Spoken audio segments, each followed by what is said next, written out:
Hello everyone, welcome to home science classes. Home science classes में आपका स्वागत है।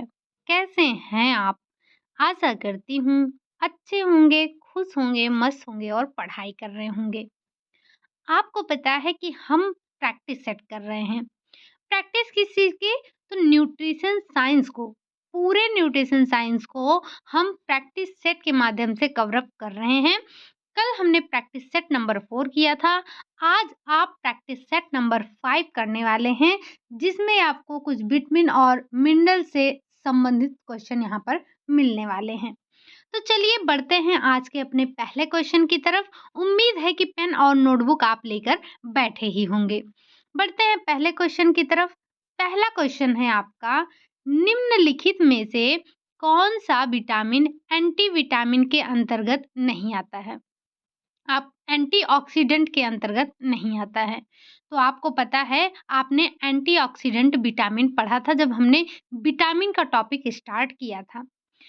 तो क्या इसमें से विटामिन ए नहीं है, विटामिन बी नहीं है, विटामिन सी नहीं है या फिर विटामिन ई नहीं है? तो जो हमारा एंटीऑक्सीडेंट विटामिन है, वो एंटीऑक्सीडेंट के अंतर्गत आपका विटामिन बी नहीं आता है। ठीक? क्या नहीं आता है? विटामिन बी आपका एंटीऑक्सीडेंट के अंतर्गत नहीं आता है। बढ़ते हैं अगले क्वेश्चन की तरफ। क्वेश्चन नंबर 2 है, कह रहा है बायटॉट स्पॉट में धब्बे का आकार होता है। सबसे पहले आप हमें ये बताइए कि बायटॉट स्पॉट है क्या? तो अगर आपको याद हो, तो हमने विटामिन ए की कमी से, हम जब विटामिन ए की कमी होती है तो सबसे पहले हमारे आँखों पर प्रभाव पड़ता है, और मतलब कि विटामिन ए का संबंध आपकी आँखों से होता है। विटामिन ए की कमी से रतौंधी रोग होता है। अब रतौंधी रोग ये तो सबसे पहला लक्षण होता है। धीरे-धीरे हमारे आँखों की स्थिति खराब होती जाती है। इसी में आप देखते हैं कि रतौंधी के साथ-साथ आपको ये बायटॉट स्पॉट देखने को मिलता है, केराटोमैलेशिया इसी में देखते हैं, कंजक्टाइवा इसी में देखते हैं, साथ ही साथ आप ग्लूकोमा भी इसी में देखते हैं, जो कि हमारे आँखों की बिल्कुल खराब स्थिति होती है। तो ये जो बायटॉट स्पॉट होते हैं, इसमें आपकी आँखों में धब्बे पड़ जाते हैं। अब ये धब्बे किस आकार के पड़ते हैं, वही आपको बताना है।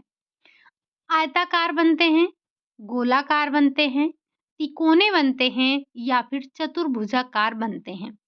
आयताकार मतलब ये आपका आयत हो जाता है। गोला आप सभी समझ रहे हैं, तिकोना यानी कि त्रिभुज के आकार का, और चतुर्भुज की मतलब ये चतुर्भुज आपका हो गया।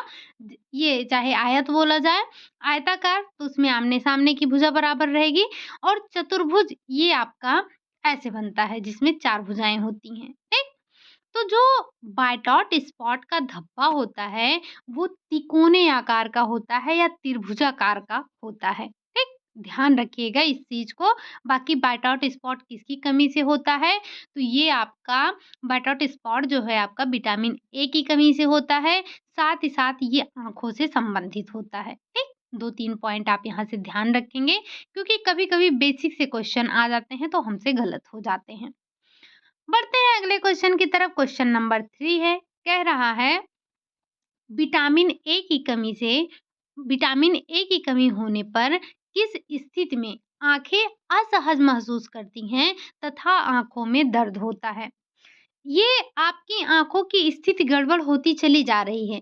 सबसे पहला लक्षण होता है रतौंधी, उसके बाद धीरे-धीरे आपकी आँखों की कंडीशन जो है वो खराब होती चली जाती है। इसी में आपका फोटोफोबिया आता है, बायटॉट स्पॉट आता है, रतौंधी आता है, ग्लूकोमा आता है। यहाँ पे आपसे पूछा गया है कि आँखें आपकी असहज महसूस करती हैं और आँखों में दर्द होता है, तो ये कंडीशन आपकी क्या कहलाती है? आपको पता है, अभी-अभी हमने धब्बे की बात करी थी, तो वहाँ पर हमने बायटॉट स्पॉट देखा था।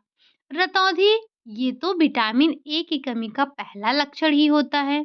और अगर आपको याद हो, तो साथ ही साथ अभी-अभी हमने आपसे कहा था कि जो ग्लूकोमा होता है, ये आँख की एकदम खराब स्थिति होती है, ठीक?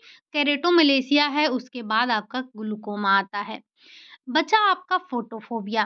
तो फोटोफोबिया आपका एक ऐसी स्थिति होती है जिसमें आँखें आपकी असहज महसूस करती हैं और आँखों में दर्द होता है।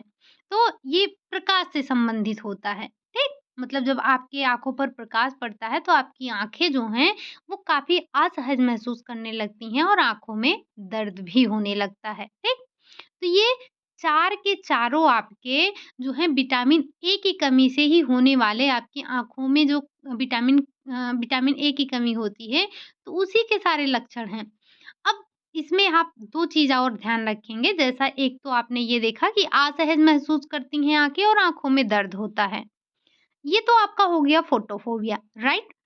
लेकिन रतौंधी क्या है? पूछ लिया जाता है विटामिन ए का प्राथमिक लक्षण क्या है? विटामिन ए की कमी का प्राथमिक लक्षण क्या है? तो रतौंधी।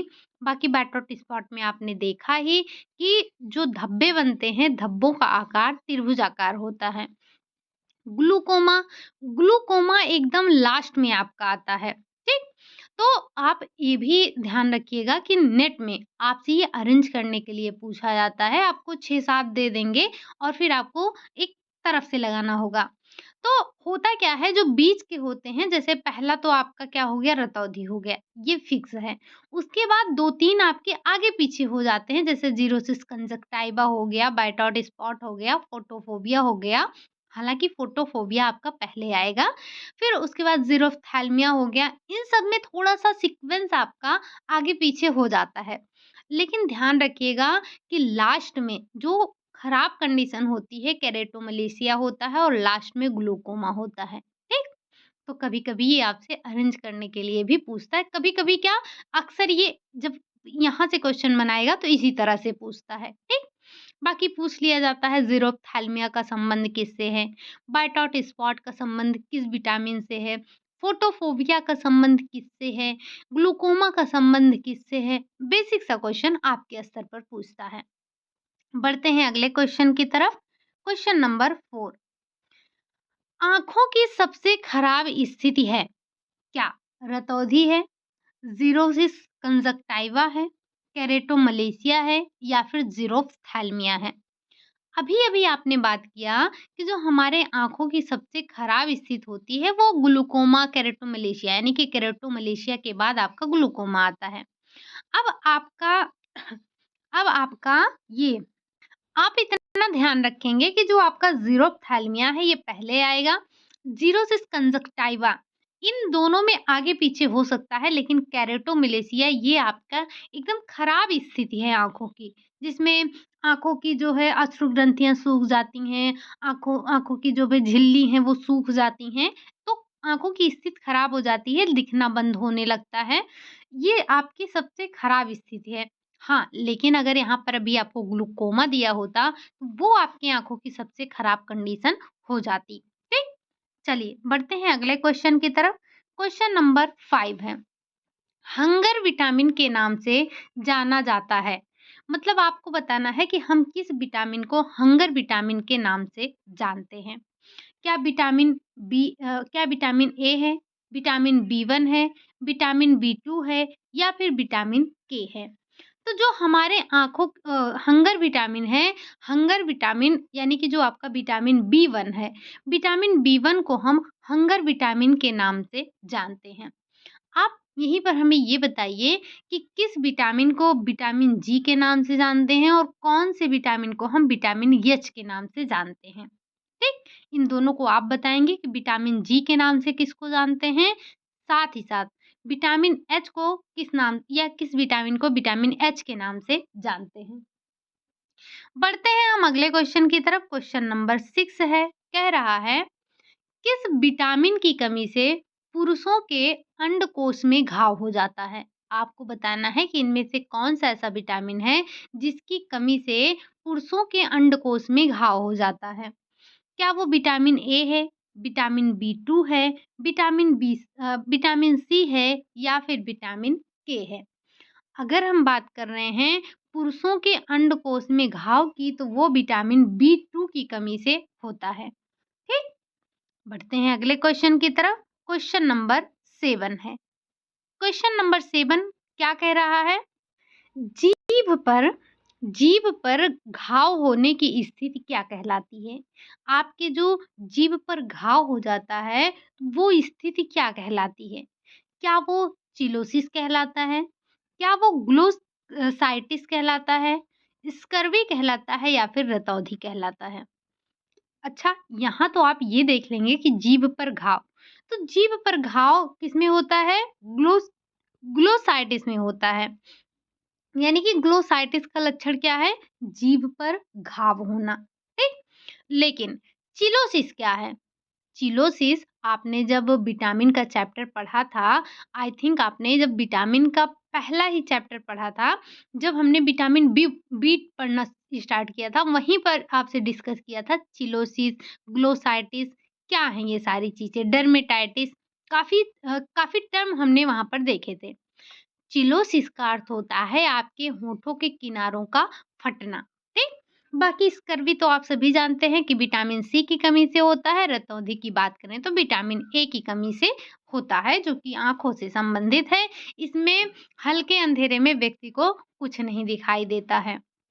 बढ़ते हैं अगले क्वेश्चन की तरफ। क्वेश्चन नंबर 8 है, मैग्लोब्लास्टिक एनीमिया मैग्लोब्लास्टिक एनीमिया में आरबीसी के आकार पर क्या प्रभाव पड़ता है? आरबीसी का आकार बढ़ जाता है, घट जाता है, कभी बढ़ जाता है, कभी घट जाता है या फिर सामान्य सा रहता है, यानी कि कोई प्रभाव नहीं पड़ता है। अगर हम बात कर रहे हैं, सबसे पहले तो आप ये बता दीजिए हमको कि ये जो मैग्लोब्लास्टिक एनीमिया है, ये किस विटामिन या किस मिनरल की कमी से हो रहा है? जिसकी भी कमी से हो रहा है, एक बार आप कमेंट बॉक्स में ज़रूर बताना। बाकी हम बात कर रहे हैं कि जब मैग्लोब्लास्टिक एनीमिया होता है, तो आपके जो आरबीसीज़ हैं, आरबीसीज़ का आकार जो है वो बढ़ जाता है, ठीक? आरबीसी का आकार क्या होगा? बढ़ जाता है। अच्छा, इसी वक़्त आप हमें ये बता दीजिए कि कब आरबीसी का आकार जो है वो हँसिए के आकार का हो जाता है, ठीक? चलिए बढ़ते हैं अगले क्वेश्चन की तरफ। क्वेश्चन नंबर 9 है, साइनोकोबाल्मिन में कोबाल्ट की मात्रा कितने प्रतिशत पाया जाता है? अच्छा, साइनोकोबाल्मिन विटामिन बी 12 क्या है? Vitamin B 12। विटामिन बी 12 की कमी से एक एनीमिया होता है, जिसे हम पर्नीशियस एनीमिया के नाम से जानते हैं। अब इसी पर्नीशियस एनीमिया के कई नाम हैं, जैसे घातक एनीमिया, खतरनाक एनीमिया और एडिसन्स एनीमिया, साथ ही साथ वेरमर्स एनीमिया, वेरमर्स एडिसन्स एनीमिया एनीमिया, ये सारे के सारे आपके पर्नीशियस एनीमिया के ही नाम होते हैं। जो हमारा साइनोकोबाल्मिन है, यानी कि जो हमारा विटामिन बी 12 है, विटामिन बी 12 में कोबाल्ट पाया जाता है और इसका प्रतिशत आपको बताना है कि कितना होता है। 4% होता है, 8% होता है, 10% होता है या फिर 15% होता है। तो जो कोबाल्ट पाया जाता है साइनोकोबाल्मिन में, वो आपका पाया जाता है 4%। कितना पाया जाता है? 4%। कोबाल्ट होने की वजह से इसके पाचन के लिए एक एक आपको आई फैक्टर की आवश्यकता होती है। आप एक बार हमें ये बताइए कि वो जो आई फैक्टर है, वो आई फैक्टर का पूरा नाम क्या है? जैसे आई आई का फुल फॉर्म क्या है? फैक्टर तो आप ख़ैर पढ़ेंगे ही पढ़ेंगे, ठीक? और इसी कोबाल्ट की वजह से ये जो आपका कोबाल्मिन है, यानी कि विटामिन बी 12 है, कोबाल्ट की वजह से इसके पाचन में काफ़ी समय लगता है, तकरीबन 3 घंटे का टाइम लेता है ये, ठीक? तो यहाँ से आपके कई कॉन्सेप्ट क्लियर हुए होंगे, जैसे साइनोकोबाल्मिन किसका रासायनिक नाम है? विटामिन बी 12 का। और ये आपको प्राप्त कहाँ से होगा? प्राणिज जगत से प्राप्त होगा। साथ ही साथ इसकी कमी से कौन-सा रोग होता है? तो पर्नीशियस एनीमिया होता है। पर्नीशियस एनीमिया को हम कई नामों से जानते हैं, खतरनाक, घातक एनीमिया और साथ ही साथ Biermer's anaemia, Addison's anaemia, Biermer's Addison's anaemia, इन सारे नामों से जानते हैं। इसके पाचन में करीब-करीब 3 घंटे का समय लगता है। कोबाल्ट की मात्रा इसमें 4% पाई जाती है। इसके पाचन के लिए एक आई फैक्टर की हमें आवश्यकता होती है। बिना उस आई फैक्टर के इसका पाचन नहीं हो सकता है। आप उस आई फैक्टर कौन-सा है, यानी कि आई का फुल फॉर्म आपको बताना है बस, ठीक? चलिए बढ़ते हैं अगले क्वेश्चन की तरफ। क्वेश्चन नंबर 10 है, कह रहा है बेरमर्स एनीमिया में आरबीसी की संख्या में क्या प्रभाव पड़ता है। बेरमर्स एनीमिया, अभी आपने पढ़ा कि पर्नीशियस एनीमिया को ही हम बेरमर्स एनीमिया के नाम से जानते हैं और ये विटामिन बी 12 की कमी से होने वाला रोग होता है। जब बेरमर्स एनीमिया होता है तो आरबीसी पर क्या प्रभाव पड़ता है? आरबीसी की संख्या यहाँ पर पूछी जा रही है, उसके आकार की बात यहाँ पर नहीं हो रही है। जबकि आपने मेगलोब्लास्टिक एनीमिया जब पढ़ा था तो वहाँ पर आपने आकार का ज़िक्र किया था। लेकिन यहाँ पर हम बात कर रहे हैं संख्या की। तो बेरमर्स एनीमिया में क्या आरबीसी जो है वो उसकी संख्या कम होती है? आरबीसी की संख्या बढ़ जाती है? कभी बढ़ जाती है, कभी घट जाती है या फिर कोई प्रभाव ही नहीं पड़ता है। तो ध्यान रखिएगा, जब बेरमर्स एनीमिया होता है, पर्नीशियस एनीमिया होता है, तो आरबीसी की संख्या कम हो जाती है। क्या होती है? कम हो जाती है। ठीक? चलिए बढ़ते हैं अगले क्वेश्चन की तरफ। क्वेश्चन नंबर 12 है। विटामिन बी 12 के अवशोषण में कितना समय लगता है? 1 घंटा, 3 घंटा, 8 घंटा, 12 घंटा। तो अभी-अभी आपने देखा कि विटामिन बी 12 यानी कि साइनोकोबालामिन होता है, इसमें कोबाल्ट पाया जाता है, इसके पाचन में करीब-करीब 3 घंटे का समय लगता है। ठीक? चलिए, बढ़ते हैं अगले क्वेश्चन की तरफ। क्वेश्चन नंबर 12 है। विटामिन सी का सक्रिय रूप है। आपको बताना है, जो आपका विटामिन सी है, ये 2 प्रकार का होता है। एक आपका होता है एल-एस्कॉर्बिक एसिड और दूसरा आपका होता है एल-डिहाइड्रोएस्कॉर्बिक एसिड। आपको बताना है कि इन दोनों में से कौन आपका सक्रिय रूप में होता है। एक जैसे आपका एक्टिव होता है और एक आपका इनएक्टिव होता है। यानी कि एक आपका सक्रिय होता है और एक आपका निष्क्रिय होता है। तो आपको बताना है कि विटामिन सी का कौन-सा रूप आपका सक्रिय है। क्या वो एल-एस्कॉर्बिक एसिड है या फिर वो डी-एस्कॉर्बिक एसिड है। ठीक? तो ये जो आपका एल-एस्कॉर्बिक एसिड है, यही आपका विटामिन सी का सक्रिय रूप होता है। आप ये सक्रिय रूप अभी विटामिन सी में देख रहे हैं, विटामिन डी में भी देखेंगे, विटामिन के में भी देखेंगे और विटामिन ई में भी आपको देखने को मिलेगा। ठीक? तो एक बार इसको सक्रिय और निष्क्रिय को ज़रूर पढ़ लीजिएगा। बाकी आगे हम बात कर लेते हैं अगले क्वेश्चन की। अगला क्वेश्चन है आपका प्रश्न नंबर आपका क्वेश्चन नंबर 13 है। कह रहा है विटामिन सी की कमी से होने वाला रोग है कौन सा है? जिंजवाइटिस है, शिशु स्कर्वी है, वयस्क स्कर्वी है या फिर ये दोनों हैं। तो आपको पता होगा कि विटामिन सी की कमी से स्कर्वी रोग होता है। अब स्कर्वी चाहे आपका शिशु स्कर्वी हो या फिर वयस्क स्कर्वी हो और साथ ही साथ ये जिंजवाइटिस भी होता है। तो ये तीनों के तीनों आपके विटामिन सी की कमी से होने वाले रोग होते हैं। ठीक? चलिए बढ़ते हैं अगले क्वेश्चन की तरफ। क्वेश्चन नंबर 14 है। अभी-अभी आपने शिशु स्कर्वी का नाम सुना था। तो ये किस उम्र के बच्चों में होता है? यानी कि जो शिशु स्कर्वी है, सबसे पहले तो ध्यान रखिएगा कि विटामिन सी की कमी से होता है। अब आपको बताना है कि किस उम्र तक के बच्चों को ये रोग देखा जाता है। जैसे अगर हम बात करें क्वाशियोरकर और मैरास्मस की, ज़रा एक बार आप हमें ये बताना कि ये जो क्वाशियोरकर और मैरास्मस किस उम्र तक के बच्चों में ज़्यादा देखा जाता है? दोनों का जो एज है वो अलग-अलग है, ध्यान रखिएगा।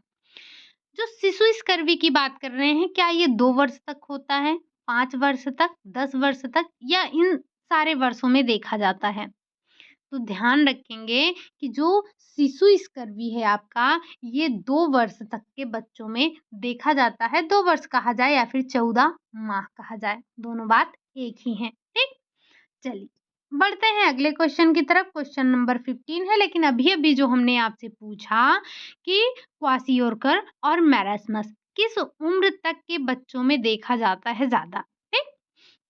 विटामिन डी की कमी से होने वाला ऑस्ट्रोमलेशिया रोग किस में देखा जाता है? ये जो ऑस्ट्रोमलेशिया है, ये कैसे होता है? विटामिन डी की कमी से होता है। ये किस में आपको देखने को मिलता है? बच्चों में, बड़ों में, वृद्धों में या फिर सभी में? तो हमें पता है बच्चों में विटामिन डी की कमी से रिकेट्स देखने को मिलता है। वृद्धों में ऑस्टियोपोरोसिस देखने को मिलता है। पोरोसिस का मतलब छेद होता है, जिसमें वृद्धों की अस्थियों में छेद हो जाता है। लेकिन ये जो आपका ऑस्टियोमलेशिया है, ये आपका देखने को मिलता है बड़ों में, ठीक? वयस्कों में ये देखने को मिलता है। बढ़ते हैं अगले क्वेश्चन की तरफ। क्वेश्चन नंबर 16 कह रहा है विटामिन डी का सक्रिय रूप है क्या? क्या विटामिन डी है, विटामिन डी2 है, विटामिन डी3 है या फिर उपरोक्त सभी? ये सारे के सारे आपके विटामिन डी के ही सक्रिय रूप हैं। तो हमें पता है कि सारे के सारे तो सक्रिय रूप नहीं हैं। विटामिन डी का जो सक्रिय रूप है वो है आपका विटामिन डी3। अच्छा, विटामिन डी2 और विटामिन डी3 इनको हम और किस नाम से जानते हैं? जैसे अगर इनका जो रासायनिक नाम है वो आपको दे दिया जाए तो क्या आप बता लेंगे? तो ध्यान रखेंगे जो विटामिन डी, अच्छा इस विटामिन डी का नाम तो आप ही बताइए कि रासायनिक नाम क्या है? कल भी हमने इससे रिलेटेड काफ़ी क्वेश्चन किए थे और कल भी आपको बार-बार बताया था कि जो विटामिन डी है उसका रासायनिक नाम क्या है? यहाँ हम बात कर लेते हैं विटामिन डी2 की और डी3 की। अगर हम बात करेंगे विटामिन डी2 की तो इसको हम एर्गोस्टेरॉल के नाम से जानते हैं, जो कि आपको पेड़-पौधों से मिल जाता है। जबकि हम विटामिन डी3 की बात करें तो इसको हम 7 डी हाइड्रो के नाम से जानते हैं और ये आपको प्राणिज जगत से प्राप्त होता है, ठीक?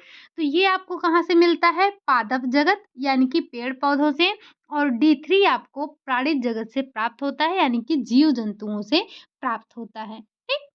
चलिए बढ़ते हैं अगले क्वेश्चन की तरफ। क्वेश्चन नंबर 17 है। कह रहा है विटामिन ई का सक्रिय रूप है। ये जो आपका विटामिन ई है इसका सक्रिय रूप क्या है? क्या टोकोफेरॉल है या फिर टोकोट्रिनॉल है, या दोनों सक्रिय रूप हैं या फिर इनमें से कोई सक्रिय रूप नहीं होता है? तो जो विटामिन ई है, सबसे पहले आप विटामिन ई को 2 भागों में बाँटते हैं, एक टोकोफेरॉल और एक टोकोट्रिनॉल। टोकोफेरॉल जो है ये अल्फ़ा, बीटा, गामा होता है। टोकोट्रिनॉल जो होता है आपका ये इसमें जो सक्रिय रूप होता है विटामिन ई का जो सक्रिय रूप है वो आपका यही टोकोफेरॉल ही आपका सक्रिय रूप होता है। ठीक? चलिए बढ़ते हैं अगले क्वेश्चन की तरफ। क्वेश्चन नंबर 18 कह रहा है विटामिन के का कौन सा रूप हरे पेड़ पौधों से प्राप्त किया जाता है? विटामिन के, ये आपका विटामिन के का सबसे पहले तो आप रासायनिक नाम बताइएगा। साथ ही साथ ये K1 और K2 2 प्रकार के होते हैं। एक तो आपको पेड़ पौधों से मिलेगा, दूसरा आपको प्राणिज से मिलेगा। तो आपको बताना है कि इसमें विटामिन के का कौन-सा रूप है जो कि आपको पेड़ पौधों से प्राप्त होता है। क्या वो विटामिन K1 है या विटामिन K2 है? इन दोनों ऑप्शन का कोई मतलब नहीं है। तो जो आपका विटामिन K1 है, ये आपको हरे पेड़-पौधों से प्राप्त होता है, ठीक? ये कहाँ से प्राप्त होता है आपको? ये आपको पादप जगत से प्राप्त होता है। बढ़ते हैं अगले क्वेश्चन की तरफ। क्वेश्चन नंबर 19 कह रहा है निम्नलिखित में से कौन-सा विटामिन प्राणिज जगत से प्राप्त होता है? आपके लिए यहाँ पर एक चीज़ और आसान कर दी गई है, क्या? कि विटामिन K1 और विटामिन K2 इन दोनों को किस नाम से जानते हैं? हालाँकि जब अभी आपने पहले ही विटामिन K1 देखा था तो वो आपको पादप जगत से प्राप्त हो रहा था, यानी कि जिसे विटामिन K1 को हम फाइलोक्विनोन के नाम से जानते हैं, और जो आपका विटामिन K2 है उसे फ्रैंक्विनोन के नाम से जानते हैं। तो जो आपका जो आपको इनमें से K2 विटामिन है, ये आपको प्राणिज जगत से प्राप्त होता है। कहाँ से प्राप्त होता है? तो ये आपको प्राणिज जगत से प्राप्त होता है, सड़ी-गली मछलियों से भी प्राप्त होता है। जबकि जो आपका फाइलोक्विनोन है, यानी कि विटामिन K1 है, ये आपको पादप जगत से प्राप्त होता है, पेड़-पौधों से प्राप्त होता है। ठीक? चलिए बढ़ते हैं। इसमें आप विटामिन के जो दोनों रूप हैं, दोनों प्रकार हैं, K1 और K2, इनका नाम ध्यान रखिएगा, फाइलोक्विनोन और फैंक्विनोन। ठीक? चलिए बढ़ते हैं क्वेश्चन नंबर 20 की तरफ। अब आ जाते हैं थोड़ा मिनरल्स की तरफ आ जाते हैं। ठीक? मिनरल्स क्या हैं? लोहा हो गया, तांबा हो गया, मैग्नीज हो गया, आयोडीन हो गया आदि। मतलब यही 4 नहीं हैं, और भी हैं। कम मात्रा में ही शरीर के लिए आवश्यक होते हैं, यह तत्व कहलाते हैं। जैसे जो आपके मिनरल्स हैं, तत्व हैं, ये भी आपके शरीर में मेजर और ट्रेस यानी कि जिनकी हमें अधिक आवश्यकता होती है, उसे हम मेजर तत्व कहते हैं, और जिनको हमें कम आवश्यकता होती है, उसे हम ट्रेस तत्व के नाम से जानते हैं। तो लोहा हो गया, तांबा हो गया, मैग्नीज हो गया, ये सब आपको बहुत कम मात्रा में चाहिए होते हैं। तो जब कम मात्रा में चाहिए तो हम इनको ट्रेस तत्व के नाम से ही जानते हैं, ठीक? और अगर हमें ज़्यादा चाहिए होगा, जैसे कैल्शियम, कैल्शियम आपको सबसे अधिक मात्रा में चाहिए होगा। इनफैक्ट आप ये देखें कि जो आपके पोषक तत्व हैं, जैसे कि प्रोटीन हो गया, विटामिन हो गया, खनिज लवण हो गए और कार्बोहाइड्रेट हो गया, वसा हो गया। तो जो आपके कार्बोहाइड्रेट हैं, जो आपके फैट हैं और जो आपके प्रोटीन हैं, ये तीनों आपके जो पोषक तत्व हैं उसके 96% होते हैं, ठीक? जबकि अगर हम विटामिन और मिनरल्स की बात करें, विटामिन और मिनरल्स, तो ये 4% हैं, ठीक? यानी कि जो खनिज तत्व हैं, इनकी बात कर लें, मिनरल्स की। तो जो खनिज तत्व हैं हमारे शरीर में, वो कितने हैं? 4%।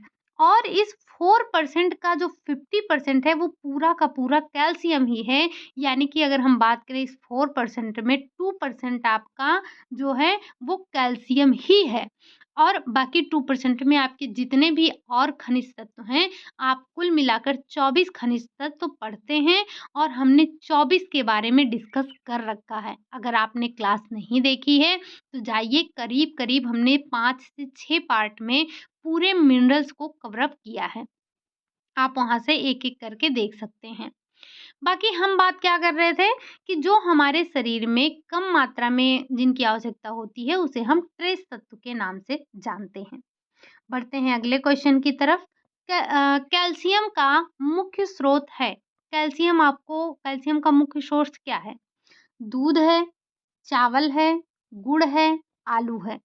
तो हमें पता है कि कैल्शियम का जो मुख्य स्रोत है वो आपका दूध होता है, ठीक? क्या है? दूध है। और कैल्शियम जो है वो विटामिन या आयरन के अवशोषण में, या हम ऐसे कह सकते हैं कि कैल्शियम के अवशोषण में आयरन बाधक होता है। तो जहाँ पर अधिक मात्रा में कैल्शियम होगा वहाँ पर विटामिन सी और आयरन की कह सकते हैं कमी होगी, ठीक? चलिए बढ़ते हैं अगले क्वेश्चन की तरफ। क्वेश्चन नंबर 22 कह रहा है सोडियम प्राप्ति का अच्छा सोर्स है। अभी आपने क्या देखा? कैल्शियम। हम बात कर रहे हैं सोडियम। गुड़ से, गन्ना से, नमक से या फिर हल्दी से। तो सोडियम प्राप्ति का जो सबसे अच्छा सोर्स है वो है आपका नमक। अच्छा एक बार आप बताना कि नमक में कितना परसेंट, जो आप NaCl पढ़ते हैं, ये इसमें आपका जो सोडियम की मात्रा है वो कितनी होती है, ठीक?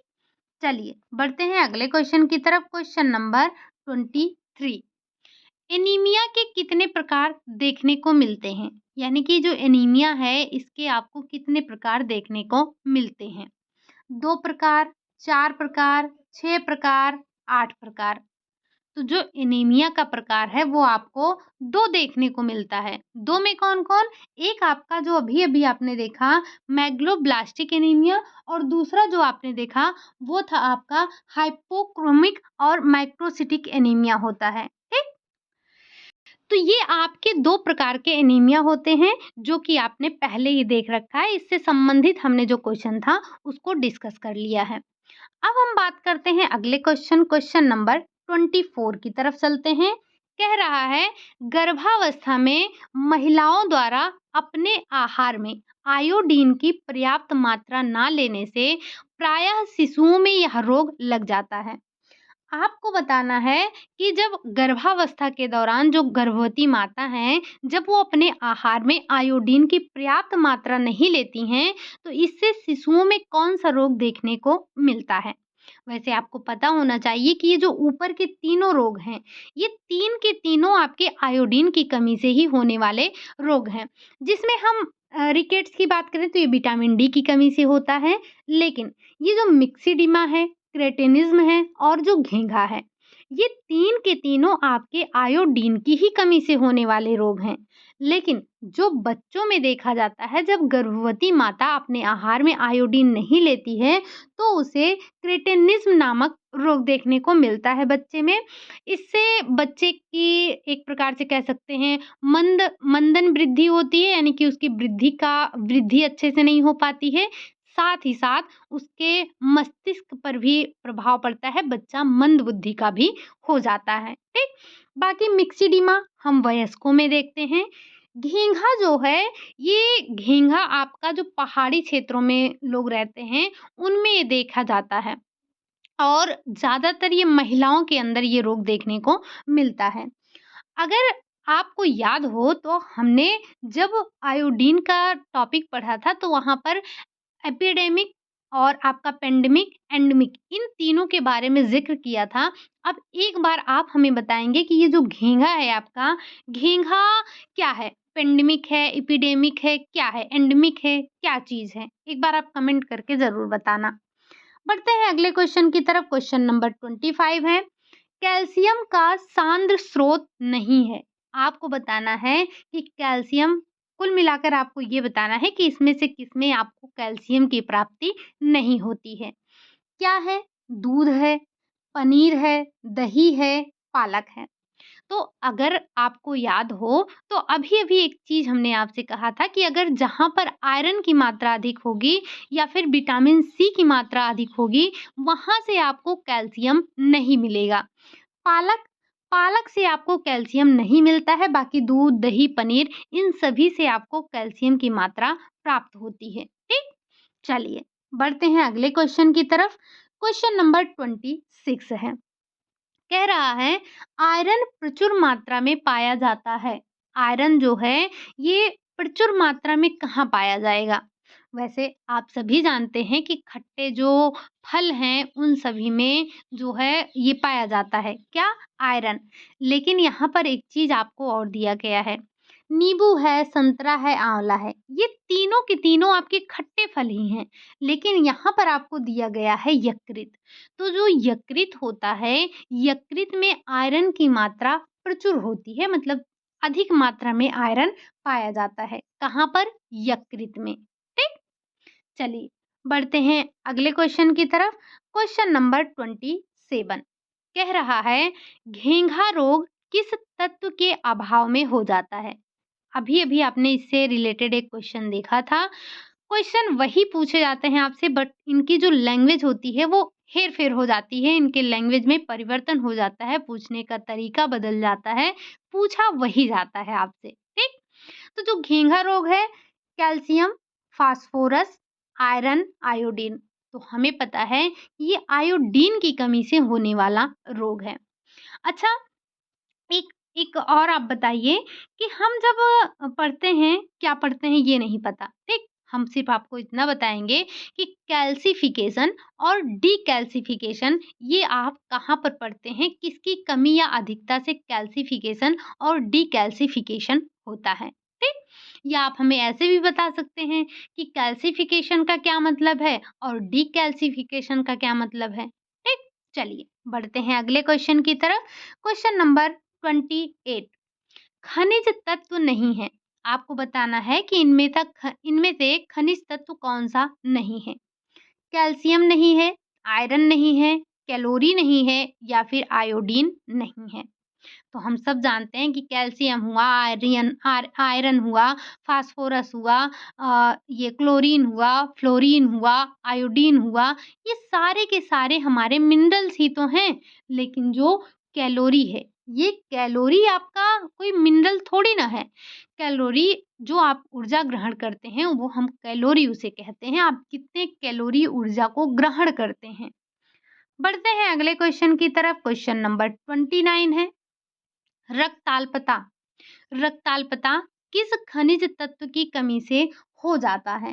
तो जो रक्ताल्पता है, रक्ताल्पता क्या कैल्शियम की कमी से होता है, फास्फोरस की कमी से होता है, या फिर विटामिन की कमी से होता है, या फिर आयरन की कमी से होता है? आयरन, लोहा एक ही बात है, ठीक? तो जो रक्ताल्पता है, ये हम सब जानते हैं कि लोहे की कमी से रक्ताल्पता होता है। अच्छा, ये जो आपने देखा होगा, हमने स्पून नेल की चर्चा की है, चम्मच के आकार का नाखून या फिर जिसे हम काइलोनिचिया कहते हैं, ये किसकी कमी से होता है? तो ये भी आपका आयरन की ही कमी से होने वाला रोग है। चाहे हम कहें काइलोनिचिया, चाहे हम कहें रक्ताल्पता, चाहे हम कहें स्पून नेल, ये सारे के सारे रोग जो हैं आपको आयरन की कमी से ही मिलते हैं। आयरन आयरन हमारे शरीर के लिए बहुत महत्वपूर्ण है। ये हमारे रक्त यानी कि जो आपका हीमोग्लोबिन होता है, हीमो में जो हीमो है वो आपका आयरन होता है, ग्लोबिन आपका प्रोटीन होता है। अब एक बार आप बताइए कि जो ये हीमोग्लोबिन है, ये किस प्रकार के प्रोटीन के अंतर्गत आता है? प्रोटीन आपने 3 प्रकार का पढ़ा था।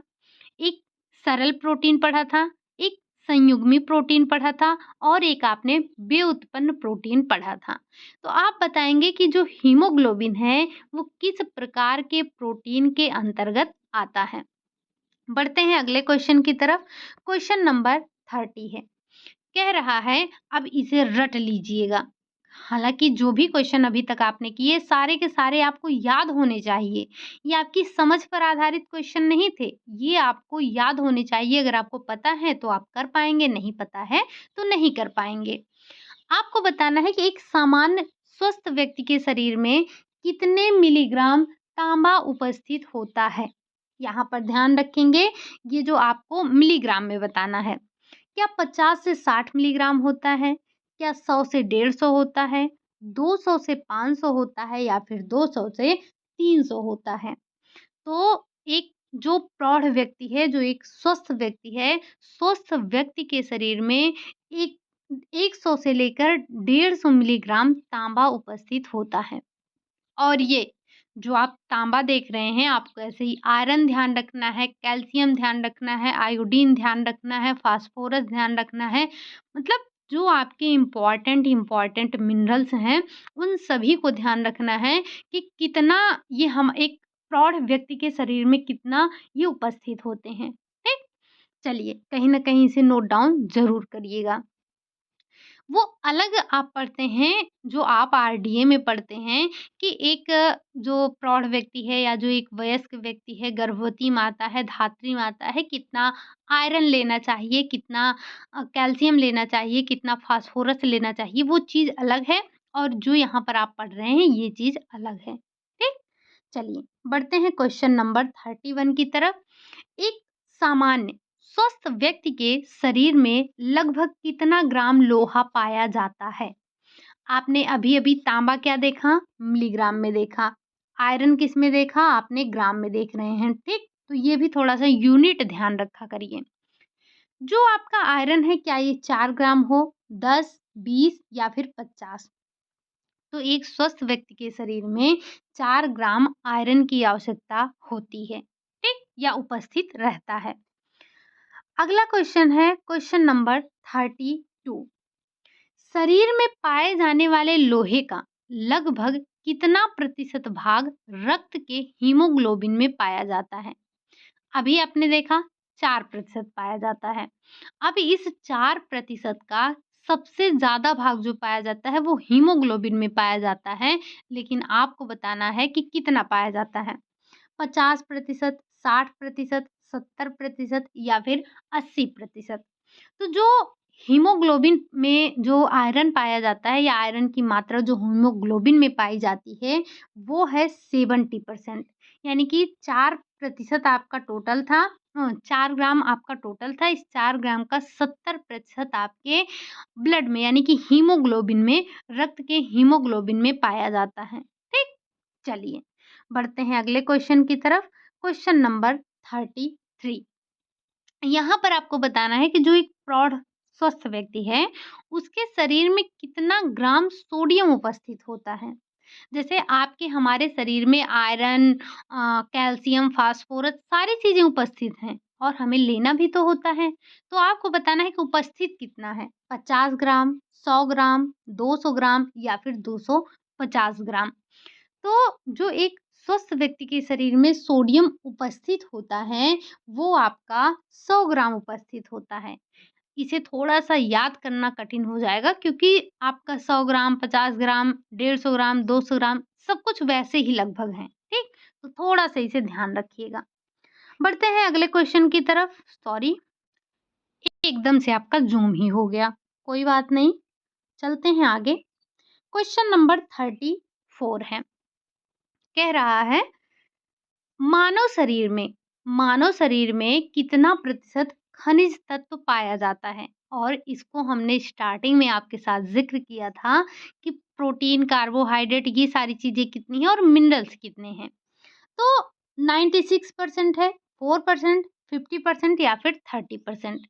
तो हमने देखा कि ये 4% है और इस 4% का 2% आपका, यानी कि चाहे हम इसका 2% कहें या फिर इस 4 का 50% जो है आपका पूरा का पूरा कैल्शियम ही होता है।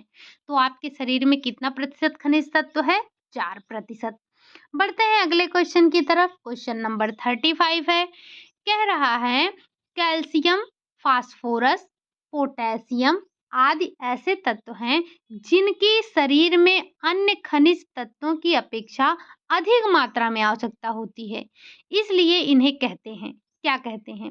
मेजर तत्व कहते हैं, ट्रेस तत्व कहते हैं, निर्माणक तत्व कहते हैं या फिर इनमें से कोई नहीं। तो अभी आपने स्टार्टिंग में देखा था कि जब हमें बहुत कम मात्रा में खनिज तत्वों की आवश्यकता होती है तो उसे हम ट्रेस कहते हैं, जबकि जिन खनिज तत्वों की आवश्यकता हमें अधिक मात्रा में होती है तो उसे हम मेजर तत्व के नाम से जानते हैं। ठीक, चलिए बढ़ते हैं अगले क्वेश्चन की तरफ। Question number 36। अस्थियों, दांतों के निर्माण करने व उन्हें सुदृढ़ बनाने के लिए किन खनिज तत्वों की आवश्यकता होती है? क्या वो कैल्शियम है, फास्फोरस है, मैग्नीशियम है या फिर उपरोक्त सभी? तो वैसे आपने क्या पढ़ रखा है कि कैल्शियम हमारे दांतों के लिए सबसे महत्वपूर्ण होते हैं। लेकिन ध्यान रखिएगा ये सारे भी हमारे दाँतों के निर्माण में भूमिका निभाते हैं।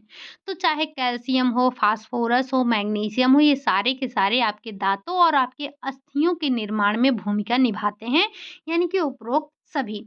हाँ, लेकिन एक बात ध्यान रखिएगा, अभी यहाँ पर एक ऑप्शन आपका और होता और उपरोक्त सभी ना होकर सिर्फ़ यही ऑप्शन होते और एक हम जैसे रख देते अभी कि आयरन। तो यहाँ पर आपका जो राइट आंसर जाता वो कैल्शियम जाता। तो ध्यान रखेंगे कि ऑप्शन के अकॉर्डिंग हम आंसर को चूज़ करते हैं, ठीक? चलिए बढ़ते हैं अगले क्वेश्चन की तरफ, क्वेश्चन नंबर 37 की तरफ। शरीर में जल की मात्रा को संतुलित बनाए रखने का कार्य करते हैं। आपके शरीर में जो जल की मात्रा है, उसको संतुलित बनाए रखने का कार्य कौन करता है? सोडियम करते हैं, पोटेशियम करते हैं, क्लोरीन करते हैं या फिर ये सभी करते हैं। तो आपके शरीर में जल की मात्रा को संतुलित बनाए रखने के लिए ये सारे के सारे तत्व आवश्यक होते हैं। ये सभी मिलकर आपके शरीर में जल की मात्रा को संतुलित करते हैं। बढ़ते हैं अगले क्वेश्चन की तरफ। क्वेश्चन नंबर 38 कह रहा है थायरॉक्सिन हार्मोन का निर्माण करने वाला खनिज तत्व है। ये जो थायरॉक्सिन हार्मोन का निर्माण होता है, ये किस खनिज तत्व के द्वारा होता है? आयोडीन के द्वारा, कैल्शियम के द्वारा, लोहे के द्वारा या फिर इनमें से कोई नहीं। तो ये जो आपका आयोडीन होता है, ये आयोडीन थायरॉक्सिन हार्मोन का निर्माण करने वाला खनिज तत्व होता है, ठीक? आयोडीन का संबंध वैसे भी आपका थायरॉक्सिन, ये दोनों आपका याद ही होगा, आप इसे आसानी से कर लिए होंगे और यहाँ पर तो वैसे भी आपका आयरन नहीं, वो आपका उपरोक्त सभी नहीं था और फिर हमने आपको अभी थोड़ी देर पहले ये भी बताया था कि कैल्शियम और आयरन ये दोनों आपको एक साथ नहीं मिलेंगे, ठीक? चलिए, अगला क्वेश्चन है आपका क्वेश्चन नंबर 39। हमारे शरीर में लगभग अधिक मात्रा में कौन-सा खनिज तत्व पाया जाता है? सबसे अधिक मात्रा में? क्या कैल्शियम है, फास्फोरस है, मैग्नीशियम है या फिर आयरन है? तो हमारे शरीर में जो सबसे अधिक, जैसे अभी आपने पहले ही देखा कि हमारे शरीर में कुल मिलाकर 4% खनिज तत्व पाए जाते हैं। इस 4% का जो 2% है, वो इसमें से 2%, ठीक? 2% पूरा आपका कैल्शियम ही है। बाकी जो 2% आपका बचता है, उसमें बाकी के जो आपके खनिज तत्व हैं, वो सारे आते हैं। तो सबसे अधिक मात्रा में क्या है हमारे शरीर में? कैल्शियम है। कितना परसेंट? तो 2 चीज़ यहाँ पर आप ध्यान रखेंगे। आप ये देखेंगे कि लैंग्वेज क्या वो यूज़ कर रहा है आपसे क्वेश्चन के लिए। अगर वो आपसे ये पूछे कि 4% में से कितना परसेंट आपका कैल्शियम होता है, तो 2% होता है। अगर आपसे पूछे कि पूरे खनिज तत्व का कितना प्रतिशत आपका कैल्शियम होता है, तो आप बताएँगे 50%, ठीक? इस दोनों 50% और 2%, इस दोनों को आप ध्यान रखेंगे कि पूछ क्या रहा है आपसे। बढ़ते हैं अगले क्वेश्चन की तरफ। क्वेश्चन नंबर 40 है, कह रहा है काफ़ी समय तक कैल्शियम की कमी बने रहने से अस्थियों से कैल्शियम बाहर हटने लगता है, बाहर निकलने लगता है। तो ये प्रक्रिया आपकी कहलाती है, क्या कहलाती है? क्या ये कैल्सिफिकेशन कहलाता है? क्या ये डीकैल्सिफिकेशन कहलाता है? या दोनों कहलाते हैं या फिर इनमें से कोई नहीं? तो आपको ध्यान रखना है कि जब कैल्शियम आपके हड्डियों से बाहर निकलने लगता है, तो वो प्रक्रिया आपकी डीकैल्सिफिकेशन कहलाती है। जबकि कैल्सिफिकेशन की बात करें, तो जब आपके अस्थियों में कैल्शियम जाकर चिपकने लगता है, तो उसे हम कैल्सिफिकेशन के नाम से कहते हैं। या और भी साधारण शब्दों में समझें, तो हड्डियों से कैल्शियम का हटना डीकैल्सिफिकेशन, हड्डियों में कैल्शियम का जुड़ना कैल्सिफिकेशन, ठीक? ये दोनों आप ध्यान रखेंगे कमी और अधिकता में। बढ़ते हैं अगले क्वेश्चन की तरफ। क्वेश्चन नंबर 41, कैल्शियम की कमी से होने वाला रोग है, क्या है? स्कर्वी है, टिटैनी है, रतौंधी है या फिर केरेटोमलेशिया है? तो हमने अभी-अभी देखा था स्कर्वी, विटामिन सी की कमी। रतौंधी और केरेटोमलेशिया ये दोनों ही विटामिन ए की कमी से होने वाले रोग हैं। रतौंधी जो है विटामिन ए का प्राथमिक लक्षण है, जबकि केरेटोमलेशिया हमारे आँखों की सबसे खराब स्थिति है। सबसे नहीं कह सकते हैं, इसके बाद ग्लूकोमा आता है, ठीक? बचा आपका टिटैनी। तो कैल्शियम की कमी से टिटैनी नामक रोग हो जाता है, ठीक? बढ़ते हैं अगले क्वेश्चन की तरफ। क्वेश्चन नंबर 42, कैल्शियम की अधिकता से होने वाला रोग है। कैल्शियम की अधिकता से कौन सा रोग होता है? क्या मिल्क एल्कलाइन सिंड्रोम होता है? क्या इडियोपैथिक हाइपर कैल्सीमिया होता है? दोनों होते हैं या फिर इनमें से कोई नहीं? तो आप ध्यान रखेंगे कि जो कैल्शियम की अधिकता से होने वाला रोग है, वैसे अमूमन आप एक ही रोग पढ़ते हैं, लेकिन ध्यान रखिएगा ये दोनों के दोनों ही कैल्शियम की अधिकता से होने वाले रोग होते हैं। जो ये मिल्क एल्कलाइन सिंड्रोम है और ये आपका जो इथियोपैथिक हाइपर कैल्सीमिया है, हाइपर का मतलब ही आपको समझ में आया होगा कि ये आपके कैल्शियम की अधिकता को बता रहा है, ठीक? तो ये दोनों के दोनों आपके कैल्शियम की अधिकता से होते हैं। बढ़ते हैं अगले क्वेश्चन, क्वेश्चन नंबर 43 की तरफ। कह रहा है कैल्शियम के अवशोषण में बाधक तत्व हैं, कौन से हैं? क्या कैल्शियम ऑक्सलेट है, फाइटिक एसिड है या फिर छोटी आंत में पीएच मान का सही ना होने से भी कैल्शियम का अवशोषण बाधित होता है? तो राइट आंसर हो जाएगा आपका उपरोक्त सभी। ये जो आपके कैल्शियम के अवशोषण में बाधक तत्व हैं, इसमें आपका कैल्शियम ऑक्सलेट भी आता है, फाइटिक एसिड भी आता है, साथ ही साथ जब आपकी छोटी आंत का पीएच मान सही नहीं होता है, तो भी कैल्शियम के अवशोषण में बाधा उत्पन्न होती है। बढ़ते हैं अगले क्वेश्चन की तरफ। क्वेश्चन नंबर 44, बाधक और सहायक ये दोनों आप ध्यान रखेंगे। चाहे कैल्शियम की बात करें, चाहे सोडियम की बात करें, चाहे आयरन की बात करें, वैसे मुख्य तौर पर कैल्शियम और आयरन इन दोनों को ध्यान रखेंगे। प्रौढ़ में कैल्शियम और फास्फोरस का अनुपात होता है कितना? 1:2, 2:3, 2:1, 1:1। तो प्रौढ़ों में अगर हम बच्चों की बात करें तो उसमें ये जो प्रौढ़ों में अगर हम कैल्शियम और फास्फोरस यानी कि कैल्शियम और आपका फास्फोरस हो गया, ठीक? कैल्शियम और फास्फोरस का जो अनुपात है प्रौढ़ों में 1:2 होता है, बाकी सब में 1:1 होता है, या हम बच्चों की बात करें तो 1:1 ही होता है, ठीक? चलिए बढ़ते हैं अगले क्वेश्चन और आज के आपके लास्ट क्वेश्चन की तरफ, और ये आपका कल का क्वेश्चन है। क्वेश्चन नंबर आई थिंक 28 था, जिसमें आपको एक ऑप्शन आपका गलत हो गया था। तो जो ये विटामिन को ऐसा कौन-सा विटामिन है जो कि चेचक और काली खाँसी से बचाव करता है? तो आपका ऑप्शन विटामिन ए, डी, सी और के है। तो ध्यान रखेंगे कल हमने के बताया था बट के नहीं है, आप थोड़ा-सा इसमें करेक्शन करिएगा। जो चेचक और काली खाँसी से बचाव करता है वो आपका विटामिन डी है, ठीक? क्या है? Vitamin D. वो कल आपको विटामिन डी ऑप्शन में भी नहीं मिला था, लेकिन ऑप्शन ही आपका गलत था, विटामिन डी होना चाहिए था, विटामिन के नहीं होता है। तो विटामिन ऐसा ये जो विटामिन डी है, ये चेचक और काली खाँसी इन दोनों से बचाव करता है, ठीक? चलिए, ये थे आज के आपके 50 क्वेश्चन। उम्मीद है कि क्वेश्चन आपको समझ में आए होंगे, आपने चीज़ों को एन्जॉय किया होगा। जो भी नई चीज़ें मिली हैं आपने नोट डाउन ज़रूर किया होगा, ठीक? और पेन आप लेकर तो रोज़ बैठते हैं, तो नोट डाउन करते ही हैं, फिर इसे रोज़-रोज़ कहने की ज़रूरत है नहीं। बाकी आपको अगर किसी क्वेश्चन में डाउट होगा तो एक बार कमेंट बॉक्स में ज़रूर बताइएगा, कल फिर हम उसको अपना करेक्शन कर लेंगे। हो जाता है कभी-कभी 1-2 क्वेश्चन, तो थोड़ा आप भी अवेयर रहते हैं, अच्छा लगता है। चलिए फिर आज के लिए यही इतना रखते हैं। क्लास अगर आपको अच्छी लगी हो, क्वेश्चन आपको समझ में आए हों, तो लाइक करिएगा। चैनल पर पहली बार आए हैं तो चैनल को सब्सक्राइब भी करिएगा। साथ ही साथ कमेंट करना ना भूलिएगा जो क्वेश्चन आपसे पूछे गए हैं। करीब-करीब अगर 40 क्वेश्चन हम करते हैं तो कुछ नहीं तो 10 क्वेश्चन तो आपसे पूछते हैं।